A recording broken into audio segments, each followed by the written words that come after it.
আজকে আমি গত 23 জুলাই এই সাম্প্রতিক যে কোটা আন্দোলন, তার প্রেক্ষিতে ক্র্যাকডাউন, হতাহতের ঘটনা, হত্যাযজ্ঞ, ধ্বংসযজ্ঞ, এর মধ্যে যুক্তরাষ্ট্রের প্রভাবশালী সংবাদপত্র দ্য নিউ ইয়র্ক টাইমস একটি লেখা প্রকাশ করেছে। সেই লেখাটি আপনাদের সামনে খানিকটা তুলে ধরতে চাই। তারা কি বলতে চেয়েছে? মুজিব মার্শাল নিউ ইয়র্ক টাইমসের হয়ে এই লেখাটি লিখেছেন। শিরোনামটির বাংলা করলে যেটা দাঁড়ায় যে ক্র্যাকডাউন বাংলাদেশের প্রধানমন্ত্রীর জন্য একটা বড় চ্যালেঞ্জ তৈরি করেছে। এটা নিউ ইয়র্ক টাইমসের বিশ্লেষণ। অনেকে এটা নিয়ে কথাবার্তা কিছুটা বলেছেন যে এর অনেক যৌক্তিকতা আছে এই বক্তব্যে। যুক্তরাষ্ট্রের শীর্ষ দৈনিক, এবং শুধু শীর্ষ না, সার্কুলেশনের অর্থে প্রভাবশালী নিউ ইয়র্ক টাইমস বাংলাদেশের চলমান যে কোটা আন্দোলন এবং এটিকে কেন্দ্র করে সহিংসতা নিয়ে একটা বিশ্লেষণে বলছে যে এবারের বিক্ষোভে কমপক্ষে 150 জন নিহত হয়েছে এবং প্রধানমন্ত্রী শেখ হাসিনার ক্ষমতায় আসার পর এটি এখন পর্যন্ত তার জন্য সবচেয়ে বড় চ্যালেঞ্জ তৈরি করেছে।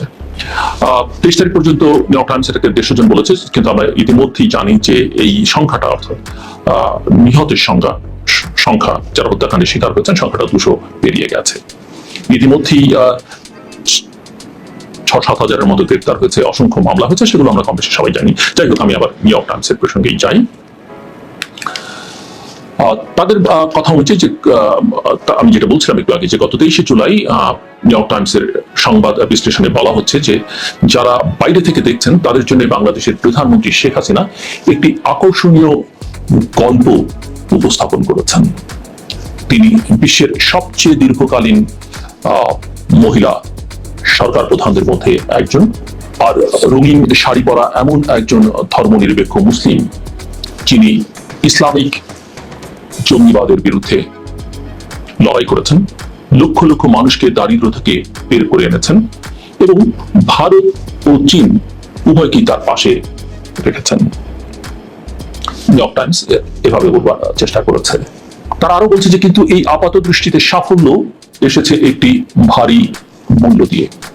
বিগত 15 বছরে শেখ হাসিনা তার কর্তৃত্বকে গভীরভাবে সংহত করেছেন এবং 17 কোটি মানুষের এই জাতিকে বিভক্ত করেছেন।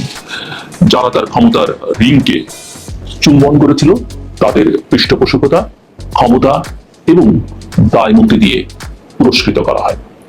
আর যারা ভিন্ন মতাবলম্বী তাদের ভাগ্যে জোটে দমন, পীড়ন, সীমাহীন আইনি ঝামেলা ও কারাবরণ। যেটা আমি খানিকটা একটু আগে উল্লেখ করেছি যে কি পরিমাণ মানুষ গ্রেপ্তার হয়েছেন, মারা যারা গেছেন তো গেছেনই, হাজার হাজার মানুষ আহত হসপিটালে, এবং কি পরিমাণ মামলা হচ্ছে। নিউ ইয়র্ক টাইমসের বিশ্লেষণে বলা হচ্ছে যে এই মাসে যে টেকসই প্রতিবাদ বাংলাদেশকে আন্দোলিত করেছে তা হলো নিরঙ্কুশ ক্ষমতার জন্য হাসিনার ফর্মুলার বিরুদ্ধে একটি প্রতিক্রিয়া। এটি এমন এক রক্তাক্ত ক্র্যাকডাউন যাতে কমপক্ষে 150 জন প্রাণ হারিয়েছে, যা টানা 4র্থ মেয়াদে প্রধানমন্ত্রী হওয়ার কয়েক মাস পরেই তার আধিপত্যের জন্য এখন পর্যন্ত সবচেয়ে বড় চ্যালেঞ্জ তৈরি করেছে। বিশ্লেষণে, নিউ ইয়র্ক টাইমসের বিশ্লেষণে বলা হয়, সরকারি নিরাপত্তা বাহিনী এবং শেখ হাসিনার দলের ক্যাডারদের কর্মকাণ্ডের সহিংস প্রতিক্রিয়া দেশকে নৈরাজ্যের দ্বারপ্রান্তে পৌঁছে দেয়। এরপর কারফিউ জারি করা হয়, সামরিক বাহিনী রাস্তায় টহল দেয়, হেলিকপ্টার প্রায় উপরে চক্কর দেয়, ইন্টারনেট বন্ধ করা হয় এবং ফোন কল গুরুতরভাবে সীমিত করা হয়। এই ক্র্যাকডাউনকে কূটনীতিক এবং বিশ্লেষকরা এমন নৃশংসতা বলে অভিহিত করেছেন যে সাম্প্রতিক কালে বা সাম্প্রতিক দশকগুলোতে বাংলাদেশে নজিরবিহীন ছিল। কূটনীতিক এবং কর্মকর্তারা বলছেন যে কমপক্ষে 150 জন নিহতের সংখ্যা একটি রক্ষণশীল ফিগার। স্থানীয় সংবাদপত্র মৃত্যুর সংখ্যা বাড়িয়েছে 200-র কাছাকাছি, আর ছাত্র বিক্ষোভের নেতারা বলছেন যে সংখ্যা সম্ভবত, অর্থাৎ নিহতের সংখ্যা সম্ভবত তার কয়েক গুণ। যুক্তরাষ্ট্রের এই দৈনিক নিউ ইয়র্ক টাইমসের প্রতিবেদনে বলা হয়, মিসেস হাসিনা তার সেবায় প্রতিটি বাহিনীকে রাস্তায় মোতায়েন করেছেন, যার মধ্যে একটি ভয়ঙ্কর আধা সামরিক ইউনিট রয়েছে যাদের নেতারা অতীতে নির্যাতন, বিচার বহির্ভূত হত্যা এবং বলপূর্বক গুমের অভিযোগে আন্তর্জাতিক নিষেধাজ্ঞার সম্মুখীন হয়েছে। বোঝাই যাচ্ছে র্যাপিড অ্যাকশন ব্যাটালিয়নের কথা বলা হয়েছে। নিউ ইয়র্ক টাইমস বলছে যে একজন সিনিয়র কূটনীতিকের উদ্ধৃতি দিয়ে বিশ্লেষণে নিউ ইয়র্ক টাইমসের বিশ্লেষণে উল্লেখ করা হয় যে বিক্ষোভের নৃশংস প্রতিক্রিয়ার প্রতিবাদে একদল বিদেশি রাষ্ট্রদূত বাংলাদেশের পররাষ্ট্রমন্ত্রীর সঙ্গে দেখা করেন। এখানে আসলে পররাষ্ট্র মন্ত্রণালয়ের পক্ষ থেকে আসলে তাদের ডাকা হয়েছিল, সেটা বলে রাখা ভালো। নিউ ইয়র্ক টাইমস বলছে যে তারা উদ্বেগ প্রকাশ করেছেন যে বাংলাদেশের নিরাপত্তা বাহিনী ছাত্র বিক্ষোভকারীদের উপর দমন পীড়নে হেলিকপ্টার এবং জাতিসংঘ শান্তিরক্ষীদের গাড়ি ব্যবহার করা হয়েছে। পরিষেবা সংকটের কথা উল্লেখ করে বিশ্বের সবচেয়ে মর্যাদাশীল এবং প্রভাবশালী এই সংবাদপত্রের প্রতিবেদনে বলা হয়েছে যে কারফিউতে পণ্য পরিবহনে বাধা সৃষ্টির ফলে মঙ্গলবার, মনে রাখতে হবে এই বিশ্লেষণটি প্রকাশিত হয়েছে 23 জুলাই। যাই হোক, যেটা তারা বলছে যে সৃষ্টির ফলে মঙ্গলবার রাজধানী শহর ঢাকা গুরুত্বপূর্ণ সরবরাহের অভাব ছিল। কিছু নিত্য প্রয়োজনীয় জিনিস, বিশেষ করে সবজির দাম প্রায় দ্বিগুণ হয়েছে। ইন্টারনেট বন্ধের ফলে প্রিপেইড মিটার পুনরায় লোড করতে না পেরে লোকেরা বিদ্যুৎ এবং গ্যাস অফিসের বাইরে দীর্ঘ লাইনে দাঁড়িয়েছিল। পত্রিকাটি উল্লেখ করছে সরকার বিভ্রান্তি ছড়ানো বন্ধ করবার উদ্দেশ্যে যোগাযোগ বা কমিউনিকেশন ব্ল্যাক আউট করা হয়েছে বলে দাবি করলেও এটি নিহতের সংখ্যাকে আড়াল করেছে বলে মনে করা হয়। সেলফোন ফুটেজে দেখা যায় যে নিরাপত্তা কর্মকর্তারা বিক্ষোভকারীদের লক্ষ্য করে গুলি ছুটছেন অথবা রাস্তার উপর নির্বিকারভাবে লাশ ফেলে দিয়েছেন। এটা আমরা দেখেছি যে কিভাবে গাড়ি থেকে লাশ ফেলে দেওয়া হচ্ছে, পুলিশ কিভাবে সেই লাশ বা অসুস্থ আন্দোলনকারীকে পাশে রেখে অন্যদের উপর গুলি চালাচ্ছে, কিন্তু একজন অসুস্থ বা মৃত্যু পথযাত্রীকে বাঁচাবার কোনো চেষ্টা তারা করেন, এটা আমরা দেখেছি। যাই হোক, নিউ ইয়র্ক টাইমসের বিশ্লেষণমূলক এই প্রতিবেদনটিতে বলা হয় যে জনাকীর্ণ ঢাকা মেডিকেল কলেজ হাসপাতালে সাংবাদিকরা বর্বরতার ব্যাপক প্রমাণ দেখতে পান। চোখে পেলেট গান এবং রাবার বুলেটের আঘাত দিয়ে অন্তত 39 জনকে সেখানে ভর্তি করা হয়েছে। তাদের মধ্যে অন্তত অর্ধেক এক বা উভয় চোখের দৃষ্টিশক্তি হারানোর ঝুঁকিতে রয়েছেন বলে জানিয়েছেন চিকিৎসকরা। আর সংখ্যাটা আরো অনেক বেশি আমরা সবাই জানি। যাই হোক, যে কথা বলছিলাম যে নিউ ইয়র্ক টাইমসের ওই প্রতিবেদনে আরো বলা হচ্ছে যে শেখ হাসিনা দেশের ক্যারিশমেটিক প্রতিষ্ঠাতা নেতা শেখ মুজিবুর রহমানের কন্যা।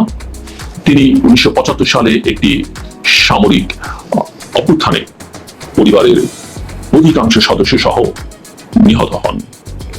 28 বছর বয়সী মিসেস হাসিনা ও তার এক বোন তখন বিদেশে ছিলেন এবং গণহত্যা থেকে বেঁচে যান।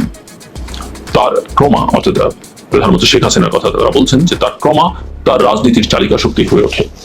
তিনি তার অনুসারীদের স্বাধীনতার উত্তরাধিকারের উপর একচেটিয়া অধিকার প্রদান করতে সহায়তা করেছেন। ভিন্নমত পোষণকারীদের এখনো বিশ্বাসঘাতকতা এবং চরমপন্থার পুরনো শক্তি সম্প্রসারণ হিসেবে চিহ্নিত করা হয়। তার বিরুদ্ধে, অর্থাৎ প্রধানমন্ত্রীর বিরুদ্ধে রাজনৈতিক প্রতিপক্ষকে দমন করার জন্য অভিযুক্ত করা হলে তখন তিনি এই বলে উত্তর দেন যে তারা ক্ষমতায় থাকার সময় আরো খারাপ পন্থা অবলম্বন করেছিল। নিউ ইয়র্ক টাইমসের এই প্রতিবেদনটিতে আরো বলা হয় যে বিরোধী দলগুলো অগত্যা সাম্প্রতিক বিক্ষোভের প্ররোচনাকারী ছিল না, কিন্তু তারা এখন ঝাঁপিয়ে পড়েছে, যা বিশৃঙ্খলা ও সহিংসতা বাড়িয়েছে। মিসেস হাসিনার ক্র্যাকডাউন তাদের উন্মুক্ত করে দিয়েছে যখন তিনি তাদের আইনি পদক্ষেপে আটকে ছিলেন এবং ভয় দেখিয়ে তাদের চুপ করে দিয়েছিলেন। অর্থাৎ প্রধানমন্ত্রী কিভাবে বিরোধীদের চুপ করে দিয়েছিল সে কথা নিউ ইয়র্ক টাইমস বলছে। যুক্তরাষ্ট্রের প্রভাবশালী এবং বিশ্বের অত্যন্ত প্রভাবশালী এই দৈনিক নিউ ইয়র্ক টাইমসের মতে এই অভ্যুত্থানটি মিস হাসিনার জন্য দুভাবে বিপজ্জনক প্রমাণিত হতে পারে। এটি ব্যাপক অর্থনৈতিক দুর্দশা নিয়ে আসতে পারে, আর তার পাশাপাশি তার বাড়াবাড়ির দিকে, অর্থাৎ প্রধানমন্ত্রীর বাড়াবাড়ির দিকে সবার মনোযোগ কেন্দ্রীভূত হতে পারে, যেটা আমরা ইতিমধ্যেই লক্ষ্য করছি। নিউ ইয়র্ক টাইমসের এই প্রতিবেদনটিতে আরো বলা হচ্ছে শেখ হাসিনার অর্থনৈতিক সাফল্যের গল্প ইতিমধ্যেই উন্মোচিত হয়ে গেছে। পোশাক রপ্তানির উপর দেশের নির্ভরতা তার প্রান্ত সীমায় পৌঁছেছে বলে মনে হচ্ছে এবং সরকার প্রবৃদ্ধির বিকল্প উৎস খুঁজে পেতে লড়াই করেছে। মহামারী অর্থাৎ কোভিড-19 এবং ইউক্রেনের যুদ্ধের ব্যাঘাতগুলো অর্থনীতিতে আঘাত এনেছিল, যার ফলে জ্বালানি ও খাদ্যের দাম বেড়ে যায় এবং বৈদেশিক রিজার্ভ কমে যায়। অর্থনৈতিক উদ্বেগের এই পরিবেশে সরকারি চাকরিগুলো ছিল লোভনীয়, স্থিতিশীল একটা বিকল্প। এর মধ্যেই তরুণদের মধ্যে এমন একটা অনুভূতি ছিল যে সেই চাকরির পদটি প্রশ্নপত্র ফাঁস ও কারচুপির মাধ্যমে বন্ধ করা হয়েছে। কিন্তু যে বিষয়টি তাদের রাস্তায় নামিয়েছে তা হলো যে এই চাকরির অর্ধেক কোটা রাজনৈতিক পৃষ্ঠপোষকতা প্রাপ্তদের জন্য সংরক্ষণ করা হয়েছে। বাংলাদেশের ইতিহাসে অনেক সময় ধরেই এই কোটা ছিল। 1971-এর পত্রিকাটি 70 লিখেছে যদিও, কিন্তু এটা 1971 হবে। 1971-এর স্বাধীনতা যুদ্ধে মুক্তিযোদ্ধাদের সন্তান এবং নাতি নাতিদের সবচেয়ে বড় অংশ রাখা হয়েছে শেখ হাসিনা তার নিজের সমর্থকদের বোঝাতে নতুন ভাবে এর সংজ্ঞায়ন করেছেন। তারা যেটা বলছে যে এই কোটা আসলে মুক্তিযোদ্ধার কোটা হলো ক্ষমতাসীনদের আশীর্বাদ পুষ্টরাই এর সুবিধা পান, কারণ বাংলাদেশের প্রকৃত মুক্তিযোদ্ধা কে কে না সেটা বোঝা এখন অনেক দুর্বল। এমনকি অনেক মুক্তিযোদ্ধা সার্টিফিকেটের মুক্তিযোদ্ধা আছেন যাদের জন্ম 71-এর মুক্তিযুদ্ধের পরে। আমি আবার এই প্রতিবেদনে যাই, নিউ ইয়র্ক টাইমসের প্রতিবেদনে, এবং প্রতিবেদনটিতে বলা হয় বিক্ষোভ মিস হাসিনাকে 2018 সালে সিস্টেমটি বাতিল করতে এবং যোগ্যতার ভিত্তিতে এটিকে প্রতিস্থাপন করতে বাধ্য করেছিল। কিন্তু দীর্ঘদিন ধরে মিস হাসিনার প্রতি অনুগত হিসেবে দেখা আদালত গত এই গ্রীষ্মে পুরনো ব্যবস্থা পুনঃস্থাপন করেছেন। ছাত্ররা যখন এর প্রতিবাদ শুরু করে তখন তিনি তাদের রাজাকারের বংশধর হিসেবে বর্ণনা করেছিলেন।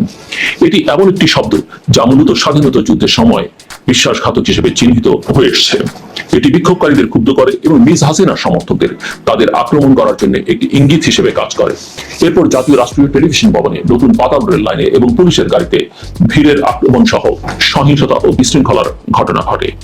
নিউ ইয়র্ক টাইমসের মতে মিস হাসিনার মন্ত্রী এবং উপদেষ্টারা বলেছেন যে রাষ্ট্র শুধু অবকাঠামো রক্ষা এবং আইনের শাসন বজায় রাখার জন্য কাজ করেছে এবং তারা মৃত্যুর তদন্তের প্রতিশ্রুতি দিয়েছে। রোববার দেশটির সুপ্রিম কোর্ট যুদ্ধের প্রবীণদের জন্য সংরক্ষিত সরকারি চাকরির সংখ্যা কমিয়েছে। শুধু প্রবীণ নয়, আসলে তাদের